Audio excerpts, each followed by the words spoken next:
நான் டக்கு டக்குன்னு போயிடுறேன். நீங்க வந்து இந்த ஏரியாவுக்கு பின்னாடி எல்லாம் ஒரு ஹிஸ்டரி இருக்கு, அது எல்லாத்தையும் தெளிவா படிக்கணும். செய்மோர் அப்படின்னு ஒருத்தர் இந்தியா வராரு, இந்த ஏரியா எல்லாத்தையும் விசிட் பண்றாரு. இங்கிலாந்துல இருந்து ஒருத்தங்க வராங்க, இல்ல அரச பிரதிநிதியாக யாரோ ஒருத்தர் அரச பிரதிநிதியாக வராங்க. நமக்கு ஒரு கோரிக்கை இருக்கு, அவங்கள சந்திச்சு அவங்க கிட்ட போய் அந்த கோரிக்கையை சொல்றோம். அதுதான் கான்செப்ட். அப்ப யார் வந்தாங்க, எந்த ஏரியாவெல்லாம் பார்வையிட்டாங்க, எப்போ போய் சந்திச்சாங்க, அந்த சந்திப்பு எப்படி நடந்தது, அரசு வந்து சந்திக்க விடாம தடுத்துச்சா இல்லையா, அவங்க எதிர்த்து அதை போராட்டம் பண்ணாங்களா, என்ன நடந்தது, அந்த மாதிரி அந்த ஹிஸ்டரியை கனெக்ட் பண்ணி படிச்சுக்கிறது. சரி, அடுத்து பாருங்க. ஆண்டு பட்டய சட்டம் இந்தியாவில் ஆங்கில கிழக்கிந்திய கம்பெனி ஆட்சி தொடர அனுமதி வழங்கியது. எந்த ஆண்டு பட்டய சட்டம்? இப்ப கடைசியா பிரிட்டிஷ்கார வந்து 1857க்கு பிறகு அந்த ஆங்கில கிழக்கிந்திய கம்பெனி இல்லாம போயிடுறாங்க. அதற்கு முன்னாடி வந்த பட்டய சட்டங்கள் தான் இருக்கு. அப்ப அதுல எந்த பட்டய சட்டம் அப்படின்னா 1853. இந்த 1853ல வந்த பட்டய சட்டம். இதை ஏன் பர்டிகுலரா நம்ம படிக்கிறோம்னா, இவங்க இருக்காங்கல்ல, அதாவது நேட்டிவ் அசோசியேஷன், இந்தியாவில் இன்னும் வெவ்வேறு இடத்துல இருந்த அசோசியேஷன்ஸ் எல்லாம் என்ன முடிவெடுப்பாங்க அப்படின்னா, ஈஸ்ட் இந்தியா கம்பெனி வேண்டாம், டைரக்டா இங்கிலாந்தே வந்து இங்க ரூல் பண்ணட்டும் அப்படிங்கிற மனநிலைக்கு வந்துருவாங்க. அதெல்லாம் இவங்க வந்து மனுல ஒரு சில பாயிண்ட்ஸா இன்க்ளூட் பண்ணி இங்கிலாந்துல கொண்டு போய் சப்மிட் பண்ணுவாங்க. அதை வாங்கி வச்சுட்டு பிரிட்டிஷ்கார என்ன பண்ணிடுறாங்கன்னா, அக்செப்ட் பண்ணிக்கல, மறுபடியும் ஈஸ்ட் இந்தியா கம்பெனியை கண்டினியூ ஆகும் அப்படின்னு சொல்லிடுறான். அங்கிருந்து அப்படியே கொஞ்சம் கொஞ்சமா இந்த 1853ல இருந்து கொஞ்சம் கொஞ்சமா மக்களோட அந்த எதிர்ப்பு எல்லாம் சேர்ந்து தான் 1857ல ரிவோல்ட் ஆகுது. அதுக்கப்புறம் வேற வழியே இல்லை அப்படின்னு சொல்லி ஈஸ்ட் இந்தியா கம்பெனியை டோட்டலா அபாலிஷ் பண்ணிட்டு நேரடியாக இங்கிலாந்து கவர்மெண்டால நீங்க வந்து ஆளப்படுவீங்க, directly under the crown rule அப்படின்னு சொல்லிடுறாங்க. அது பிரிட்டிஷ்கார அந்த முடிவை எடுக்கிறதுக்கு முன்னாடியே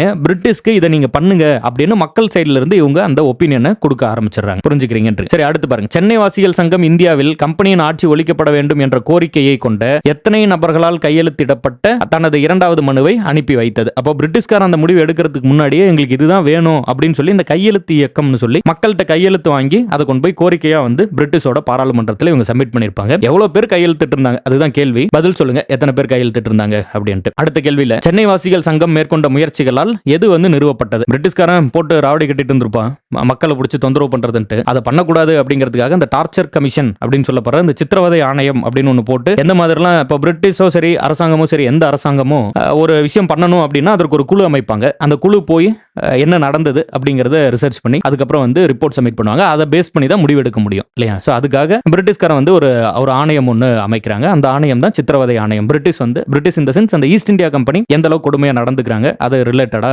இது பண்றதுக்காக சித்திரவதை ஆணையம். இங்க எத்தனை பேர் சைன் பண்ணிருந்தாங்கன்னு கேட்டிருந்தேன்.